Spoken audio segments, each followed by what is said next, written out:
Okay, we're live, baby. All right, my You good excited? sir, I am recording. You excited to talk about how video games get you gains, bro? Video games get you gains. Yes, sir. Maybe like finger gains and forearm We're gains. gonna talk about like the recovery you get from playing video games. The science behind that, right? Good mental stimulation for sure. And we're gonna talk about how COD actually raises your testosterone. It's been scientifically proven. You excited about that? These are all facts. These are all facts. Yes, sir. What Yes, sir. about? I heard Fortnite lowers your testosterone. hmm And any new tubes too. If you use new tubes, any new tubes from like COD, it's gonna lower your test too, bro. And Fortnite, like you said, for Oh, sure, bro. the old GL Yeah, man, you can't be doing that. So, but noobs. but let's get to the real topic today. Let's get into it.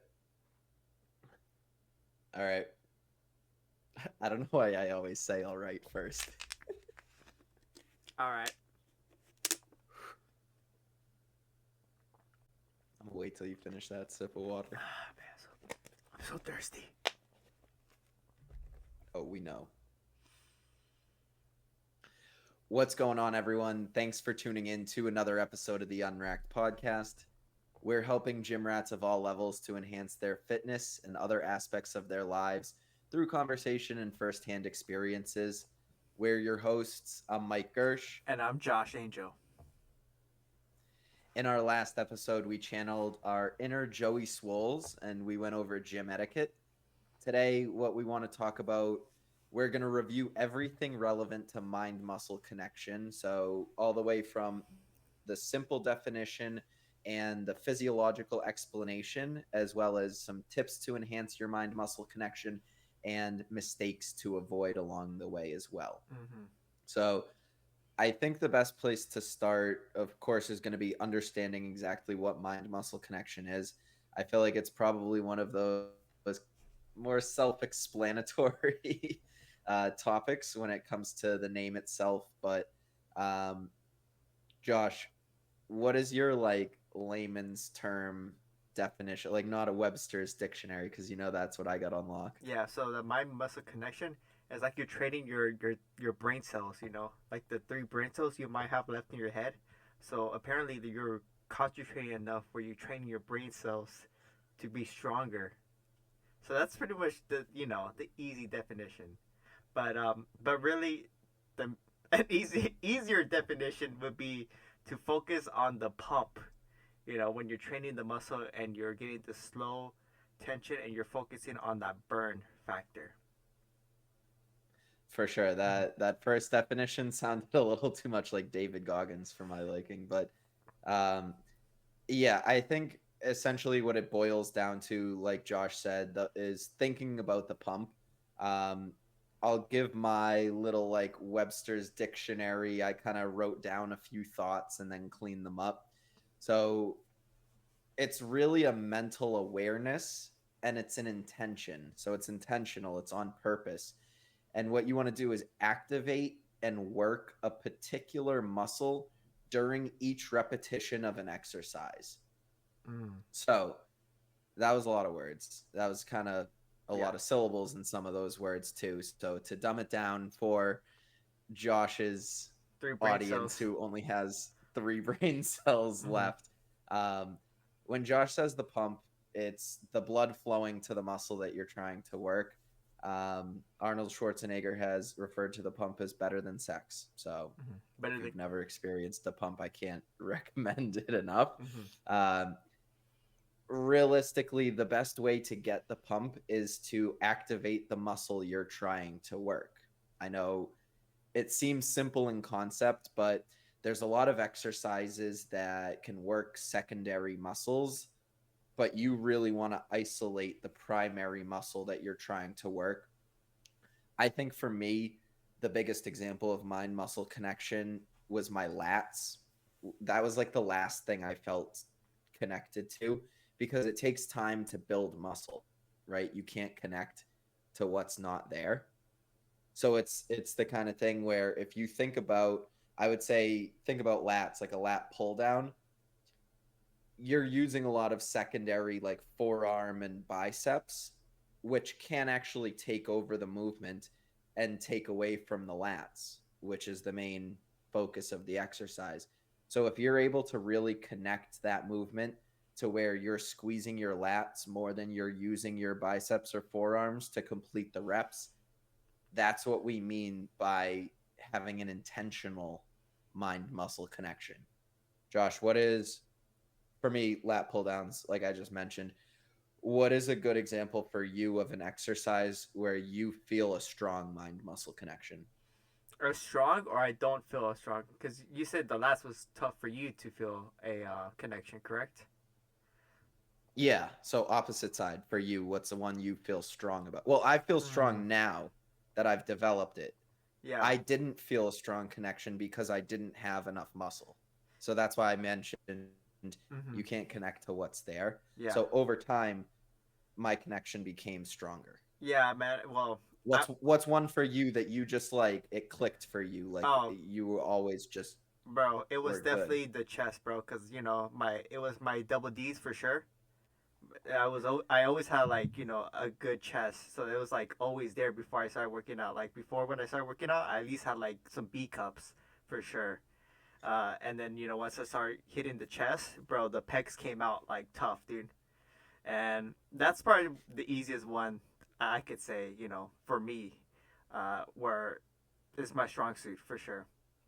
And I felt the pump day one, dude. I was sore like the next day for sure. Like I could not move my arms at all. Like the whole chest bottom piece of my lower chest was sore to like hell. So, and that was me doing like Definitely. nothing. That was me also like just like I was for sure not doing the correct form. There's no way like my first try I was doing good form. I was for sure just You had part. no shot. Yeah, yeah. Like I'm trying to remember how I was. I know I was just doing like the basic, push, push, push, because I was doing barbell. Your basic stuff, Yeah, basic stuff, dude. So, and it was just barbell too. It was just a barbell bench. I didn't do anything after that. which arguably it's probably more difficult to connect to your chest on a barbell than a dumbbell, just because Hmm. the dumbbell you're able to get a little more isolation with more of a unilateral movement as opposed to the compound movement of the barbell, which is going to incorporate a lot of secondary muscles. But that's something that goes into one of the points that over the course of the episode, I my perspective, I'm going to be talking more from the powerlifting perspective, where Josh is going to be talking more from the bodybuilding perspective. We both have experience in both fields. So some of what we say may crisscross or overlap, however you want to look at it. But when I think of mind muscle connection, when Josh mentions like a barbell bench press, that's something that when you're first starting out lifting, you're probably going to be sore in the majority of your upper body from a barbell bench press because you're using so many secondary muscles, shoulders, triceps, so on and so forth. You're even engaging your lats. And if you leg drive, you're engaging your quads and your glutes. Do you feel So the that's good the kind of, connection on the glutes when you do that? well, for me as a Mm-hmm. power lifter, I want as much leg drive as possible because I'm not trying to isolate one muscle. I go for the connection in the sense where I want to activate everything. So when I do a bench press, I can watch the video back and I know, oh, I could have had better leg drive on my next attempt. Like, let me try to engage my glutes more to be able to get a stronger leg drive. So that's where mind muscle connection comes in for me as a power lifter, where it's like, what is the one section that's kind of lagging behind? Where for you and how I used to train, it's more the concept of how do I isolate this one specific muscle and take out these secondary muscles as much as possible. Gotcha, gotcha.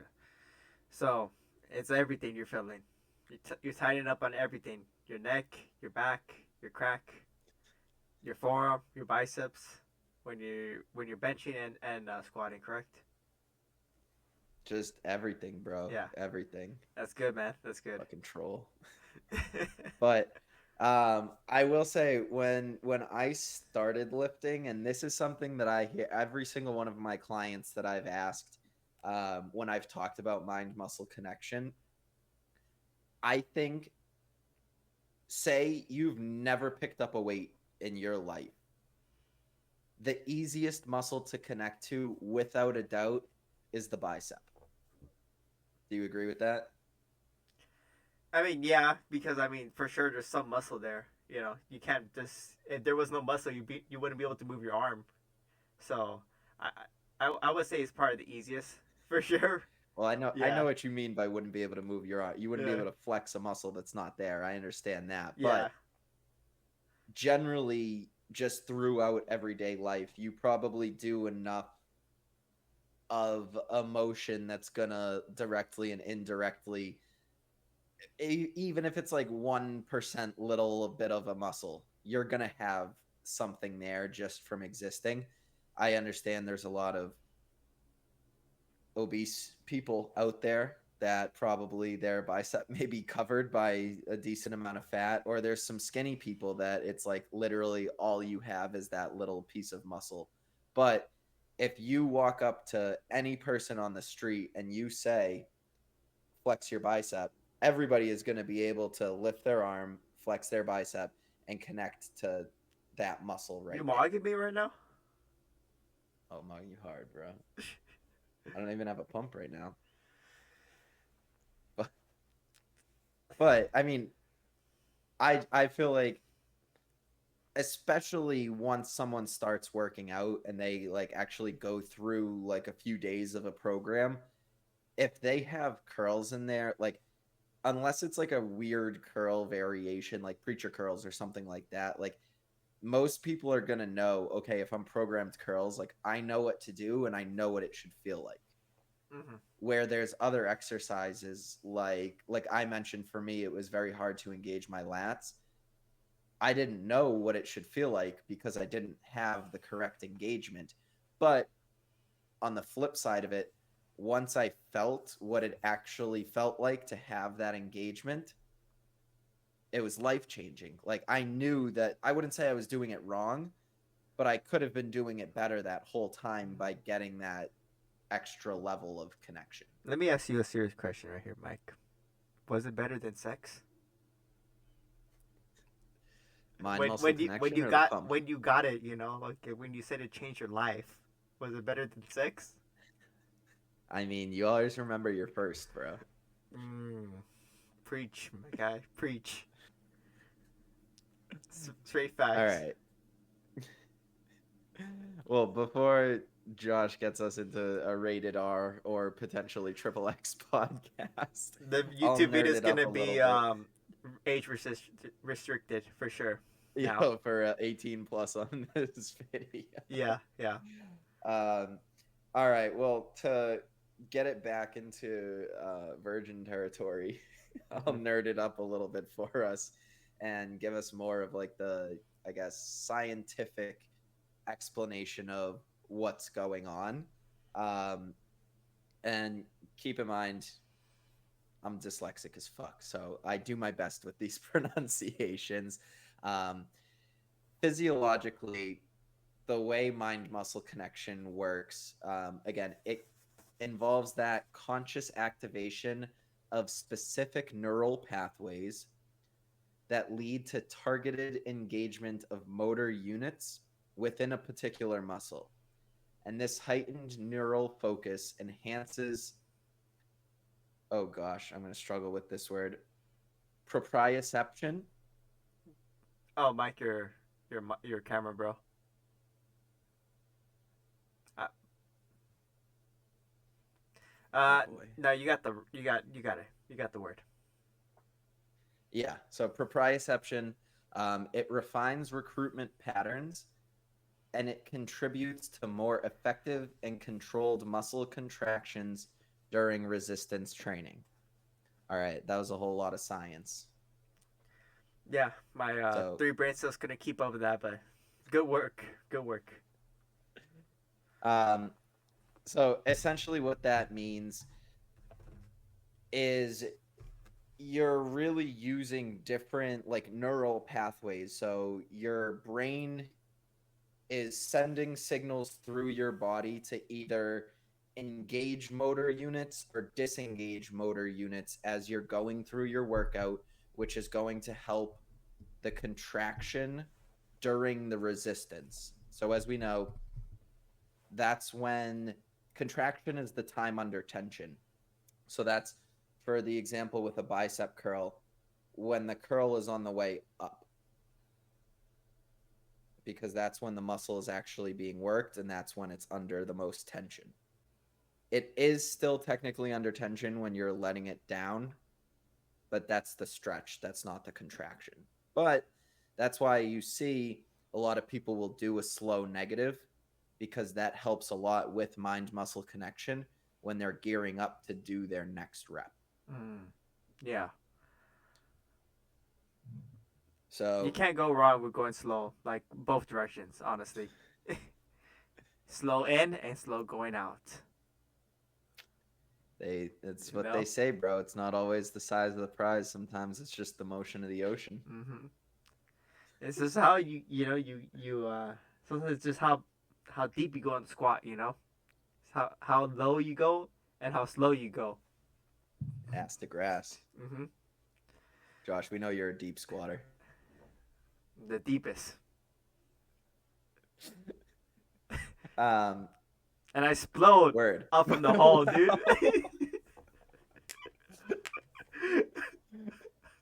Well, before Josh puts himself out there, um, realistically, the reason we're talking about this is, of course, there are so many different benefits to. I don't want to say perfecting, because I don't think it's something that you can ever perfect your mind muscle connection, but I think it is an ongoing improvement process. And so, in this improvement, there are a lot of benefits. I can think of quite a few off the top of my head. I know we've covered a couple already, but Josh, for you, what would you say a couple of like the most important benefits for someone who's trying to improve their mind muscle connection? I think the most important one is you're gonna prevent some injuries for sure, because you're not just focusing on the mind muscle connection. You're also focusing on the form.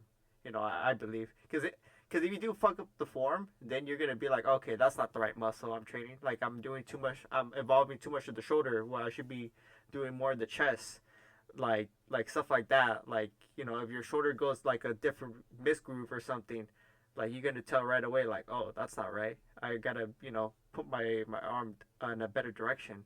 So I think that's probably the most important. That's like number one, and then number two would be like the better muscle growth that you're getting from the slow muscle mind connection. For sure. I totally agree with both of those. One thing I'll actually add that I think is a huge benefit as well, kind of where you were going, except the opposite side of like the misgroove.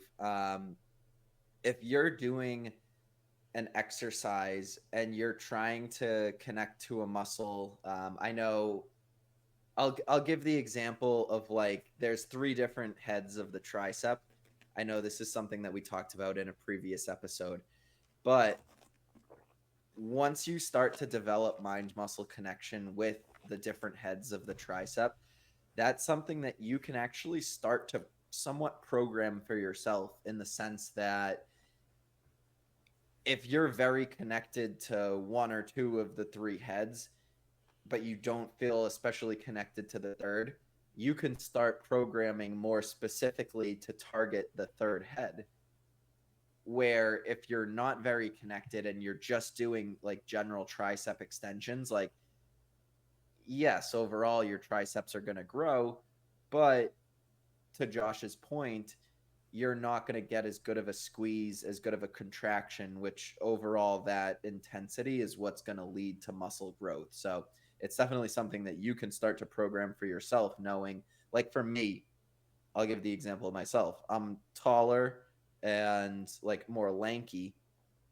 So going back to the idea of like the lat pull down, that was something that I know I don't have like the widest lats. I am the first person to understand that, but I wanted to have a good lat spread because that's what I was training, was to have like a thin waist and like wide shoulders and wide lats.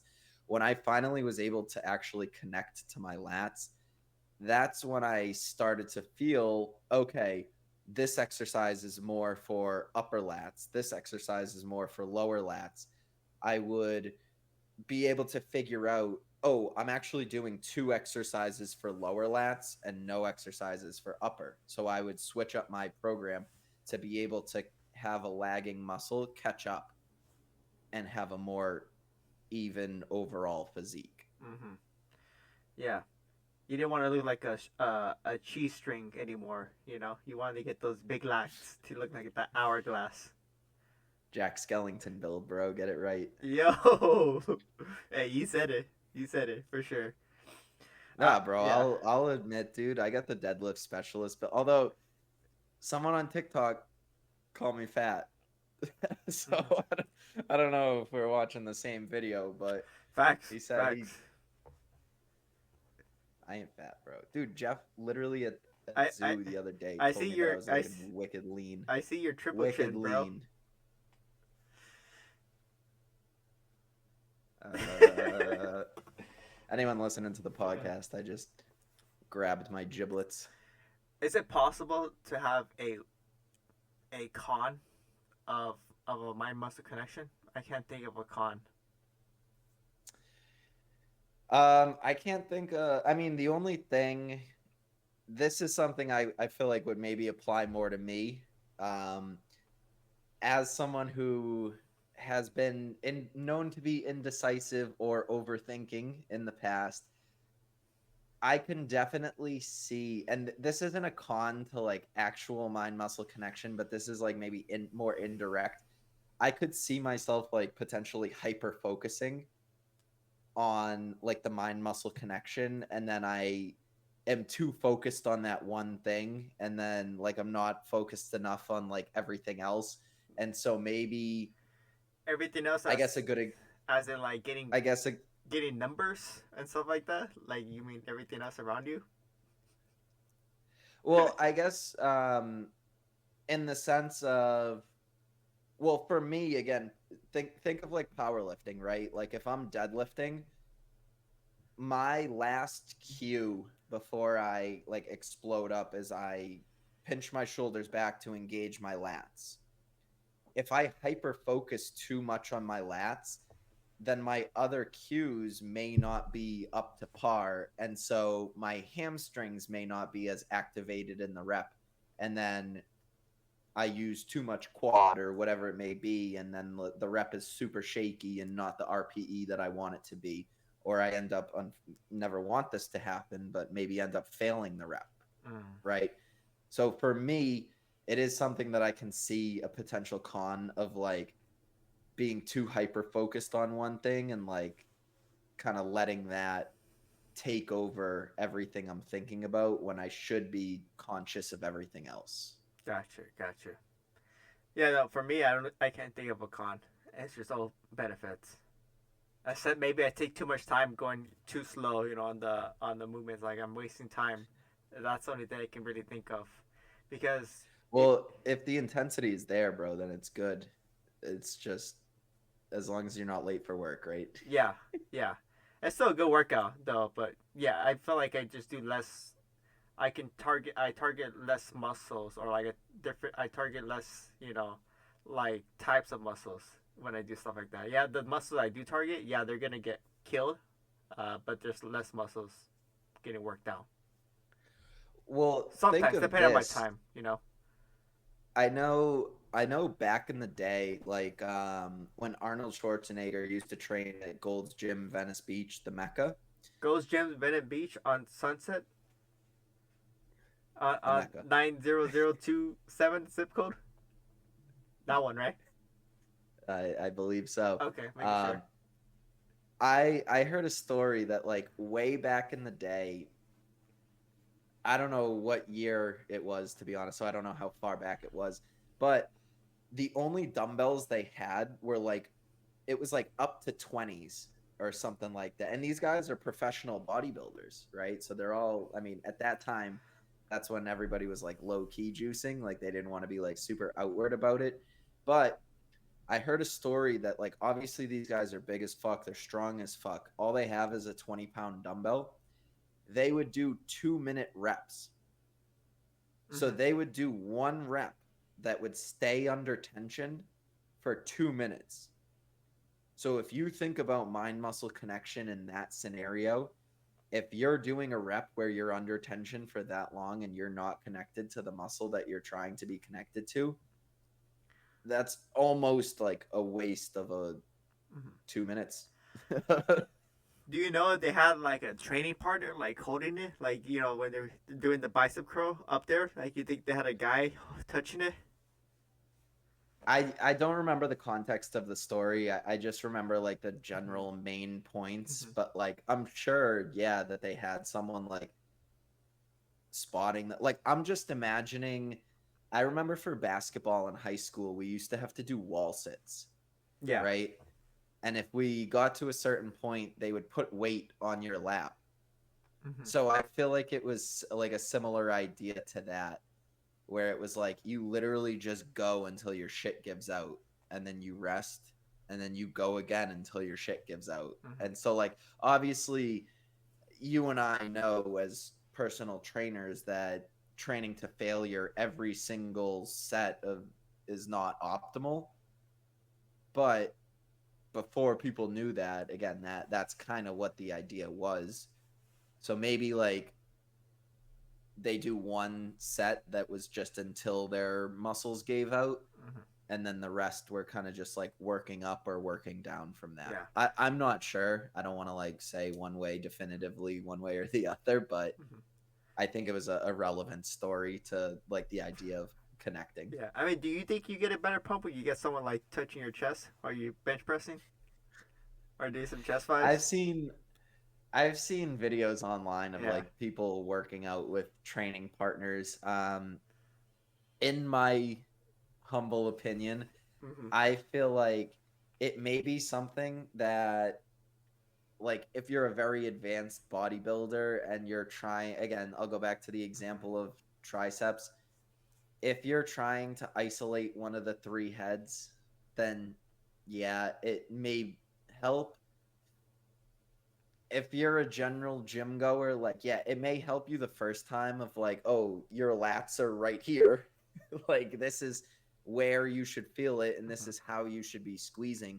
But I don't think it's something that like you need your gym partner to be poking your upper pec Mm-hmm. every rep of your incline press. Yeah. Let me know if you need me to guide you on the lat pull downs.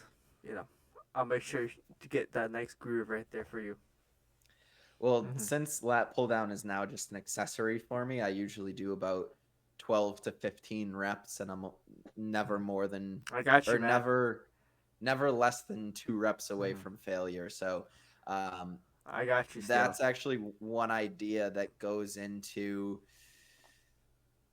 common mistakes of mind muscle connection, and that goes into the idea that I was kind of just getting at is avoiding momentum reps. Mm-hmm. So CrossFitters, cover your ears, but if you do those No, awful you know what? momentum pull-ups, Crossfitters can leave right now. We'll give you time to leave right now. but if you do those like awful momentum pull-ups and you expect to actually like build muscle and connect to your lats and your back while you're doing that, you're sadly mistaken. Like, you'll indirectly build some muscle just through stimulating your CNS, your central nervous system, but it's not the kind of thing where you're going to see anything significant from doing that, especially if you do it consistently and like over time you're like, why can't I do more pull-ups? What but else, Josh? What's another mistake? uh, I would just say using well, I guess a poor. Hmm, I would say a common mistake. Yeah, I think would be just rushing the movement too much, And like you said, like those momentum ones or like the swings. I know a lot of people like to do swing, like they swing it when they do curls. Like that was a really bad one. That happens a lot too, where someone's just kind of just swinging it too much, or I think maybe overtraining too, because sometimes like if you're really underneath a like you're training the failure on like a bench press, and then you might start activating more your shoulders and stuff like that. I think that's when you start overdoing it also. So that could be a common mistake. Like you want to push yourself, but you don't want to push yourself overly too much, where you're like one of those people that are like bench pressing and you're like arching your back trying to lift it up, like your butt's like off the bench, like that. You're overdoing it too much. Yeah, I mean, Josh, I will say there is definitely a time and a place for the partial reps, but that isn't something that, like, to your point, if we're talking about focusing on mind muscle connection, that's not the time or place to do it. So I agree with you there. Um, I would add to this another mistake people usually make is kind of neglecting warm up sets. So Mm. this is something that going into the gym or going into like later exercises, again, you can be very specific with what you're trying to work out. So you shouldn't always assume that the muscle you're targeting is going to be warm going into whatever set you're about to do. So don't neglect your warm ups. I know that was something that was super important for me when it came to like in my powerlifting program, any accessory work that I have, because on my program, it'll say 3 by 12 to 15 at whatever RPE I need to hit for that day, right? But whatever my like close to failure weight is shouldn't be the weight that I'm just like walking up to the bar or walking up to the machine and doing. It should be something that I work up to. I need to warm up, and then that 3 by 12 to 15 is going to be my three working sets where I fall within that intensity, where I'm getting the best mind muscle connection leading to the most muscle growth. I think that So when you warm up, do you typically do a bunch of sets, or does it kind of just depend on the exercise? definitely a bunch of sets, but I think it depends more on like how I feel during that day, and that'll add more. But I did want to add one thing. This is probably the last thing I'll add is I me personally, I feel like if I have too long of a rest time between the sets, I kind of lose that like my muscle connection. Like you might get it back, but it won't be till like my last like few reps. Like I definitely won't feel it like the first five where I don't really have that mind muscle connection, or I'm feeling that pump really. It won't be till Mm-hmm. like my rep 10 or like two. Yeah, I would say like above 8. I would start feeling like okay, now I'm back in the groove, but it took like a while to get back into it. And that's something to piggyback on your point. One thing that actually to this day I kind of struggle with this as well is unilateral movements. So I'm a righty. So for me, something like a single hand cable row is going to be very natural for me to do righty and to be able to engage my lat. But when I do it lefty, okay, actually, I let me go backwards. Since I'm a righty, I do my left side first because I'm not going to be able to do as many reps in that set because my right side is going to be naturally stronger. So that's the kind of thing. As I'm doing it on my left side, I feel like what happens to me a lot of times is I'm like, oh, I'm connecting to the left side. I'm connected. I'm connected. And then I do it on my right side and I'm like, shit, I feel so much more connected on my right side.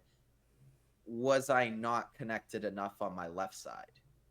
You see what I'm saying? So Mm. it's something that like even to this day, like I still think about, and I'm somewhat like, maybe I should do it on my right side first because that way I'll know what the correct connection feels like, and then I can transfer that over to my left side, even though that's the opposite of what I was taught about how to do unilateral exercises.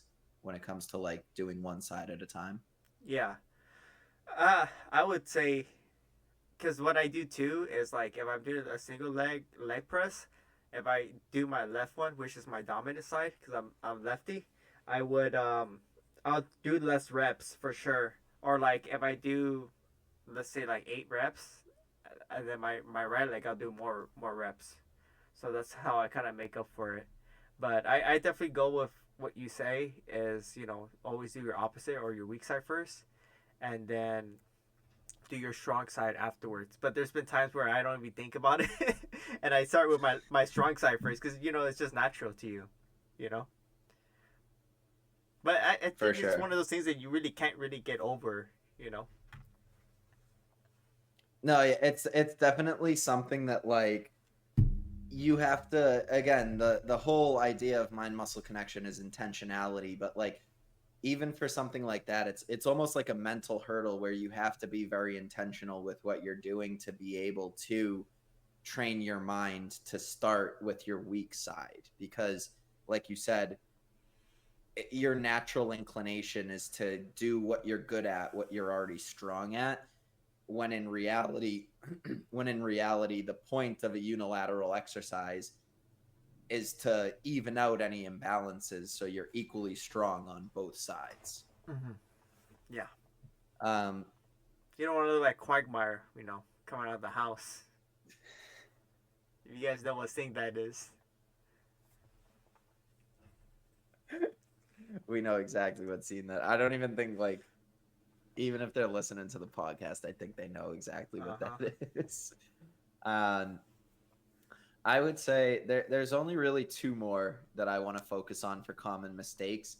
And then I think we can go over a Mm-hmm. couple tips and tricks of how to enhance it. But one, and this is just a super quick one, is going to be, a lot of people ignore mindful breathing. So you don't need to necessarily like brace like you're about to deadlift 405 when you're doing like a lat pull down or something like that. But you want your core to be stable. You want whatever stance or seated position you're in to be stable. You don't want to be like all willy nilly, loosey goosey, because you want to stay somewhat rigid. Um, so you can focus on just whatever that movement is, where if you have one leg going this way and one leg over here and like you're not really paying attention to what you're doing, then that's when again you can kind of neglect things and it kind of goes to the wayside and you're probably not connecting. But if you use a simple cue, something as simple as mindful breathing of, okay, I'm going to breathe in as I'm about to do the rep, and I'm going to exhale as I'm exerting the force. Some people like to hold their breath to brace. Everybody does it a little bit differently, so whatever works for you. But it's just an easy cue to remember to be able to stay connected.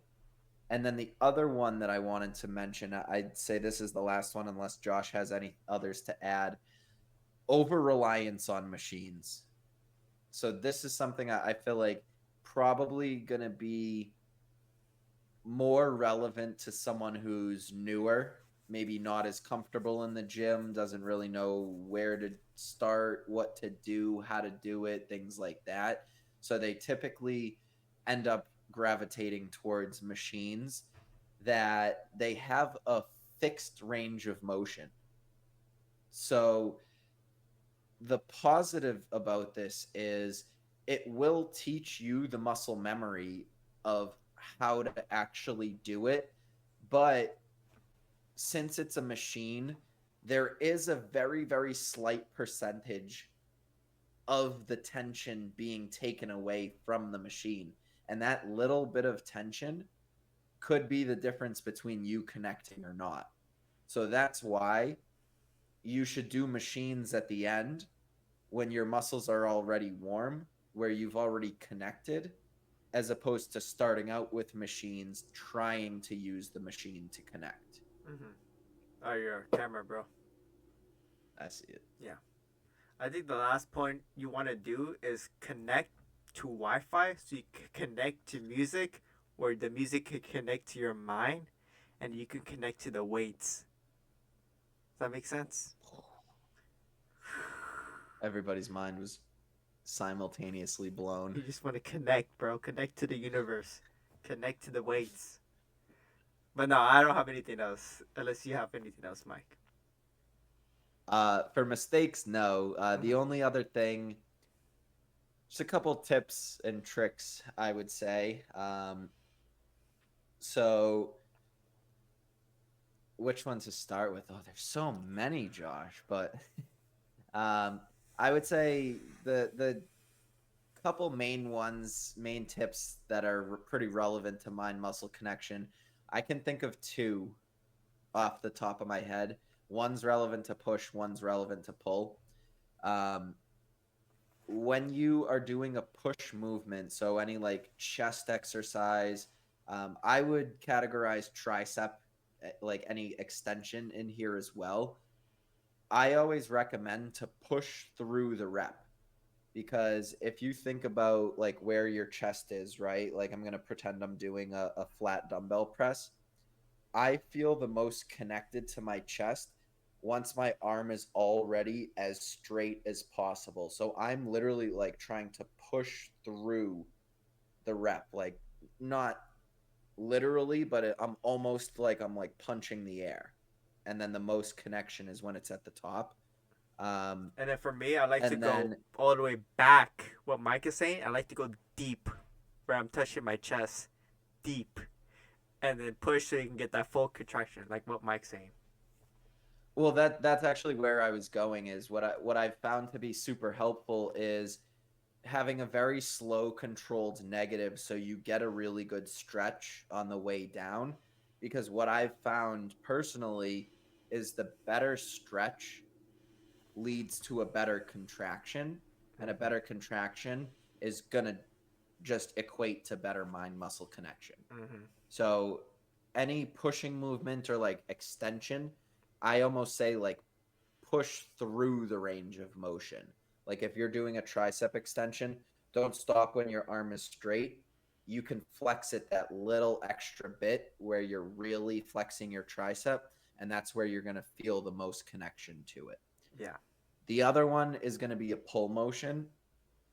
This one, I don't think that a lot of people just go into the gym and they know how to do this, or understand this concept. Most pull motions, people are just going to go into the gym, they're going to grab it, and they're going to pull it, right? It's pretty common sense. Essentially, the way to get the best connection is by almost using your hand more as a hook. So I'm not sometimes I'm not even putting my thumb like around the bar or around the machine, whatever I'm pulling, because that may put a little too much emphasis on my forearm as opposed to my lat. And the biggest piece of advice once you are using your hand more as a hook than a grip is think about putting your elbow in a straight line from wherever you're going. So if you're going on a lat pull down, straight down to your hip. If you're doing a row, straight back past your hip. So always think those three things, right? Hook for grip, elbow to hip. Did I just like come up with like the hottest rap of 2023? Do I have to trademark that? Bro, spitting But I'm bars. not a rapper though. I'm not a rapper. Wait, what was it? So it's hook, grip, elbow to hip. Hmm. Ooh, For the streets. drop the mic. Drop it. Go ahead, drop it. No, really, go drop it. No, No, your this real mic was mic. too expensive. This mic was too expensive to actually drop it. uh, All right, so those were my. I don't. If those were either of your tips and tricks, I'm sorry to have stolen your thunder, but do you have any other tips and tricks for mind muscle connection? mm, no, I think the best tip is to really just warm up with different machines. I like to warm up with machines and then go to your compound movements. Like I think like that's probably like the best things you can kind of do. Like for example, like before squatting, do the leg extension. Before benching, maybe do some chest flies on the machine. Before before deadlifts, do some lat pull downs.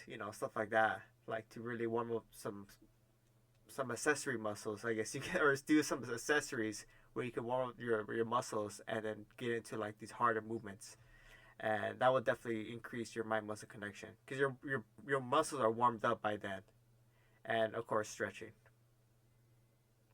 For sure, and I agree with you there, and that was kind of similar to what I was talking about in like people neglecting warm-ups when it comes to a specific exercise, but that is something that I mean, Josh, you see me when we we first get to the gym. I do my stretches, I do a little foam rolling, and then I do Those glute pretty bridges. much like one of every machine to warm up because for powerlifting, it's like I need my lats, I need my lower back, I need my Correct. quads, glutes, hamstrings. Like Mm-hmm. I need pretty much everything engaged depending on what movement I'm doing. Like even if I'm doing a squat, like I low bar squat, so that's something I still need like my rear delts engaged to have a better shelf for the bar. Deadlifts obviously a lot of lat. And then bench just uses a lot more muscles than I think people take into account for sure. So definitely something that you always want to warm up, um, whether it be stretching, machines, the exercise itself, or what I would recommend is a combination of the three. Yeah, I mean, I don't really have any more tips other than maybe get a good night's sleep because if you're really just sleep deprived, you're definitely not gonna get a good muscle mind muscle connection. Your brain is gonna be somewhere else for sure, and I think that's part of the next important thing is having good sleep. Definitely, because I will say one benefit of mind muscle connection is it's going to build better muscle memory. But to Josh's point, muscle memory only goes so far. If your brain is foggy, then it's something that can definitely affect how you're connecting. And that connection, like we mentioned, is going to affect your overall workout and your goal towards hypertrophy and muscle building. Mm-hmm. So that is, I think that's everything I had for benefits, mistakes, tips, and tricks. Any last thoughts before we close this out? No, no, no last thoughts. I mean, other than I don't like the new COD. I think that's what a lot of people have been asking me. Questions in our comments. But otherwise, no last thoughts. All right, cool. Mm-hmm. I don't really understand the zombies format, but I'm just waiting for Warzone to come out in Mm, 3 days. okay, So, 3 days. yeah, the 6th. Uh-huh. All right. Well, as always, thank you all for tuning in. We're going to be dropping new episodes every other Thursday morning. I know that was a little bit of a change every other Thursday morning, and it's going to be on YouTube and wherever you get your podcasts.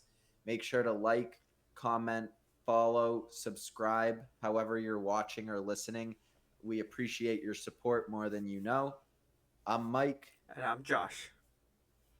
Make sure to make those sweet gains. Keep living life unracked, baby. Let's go. And like the video.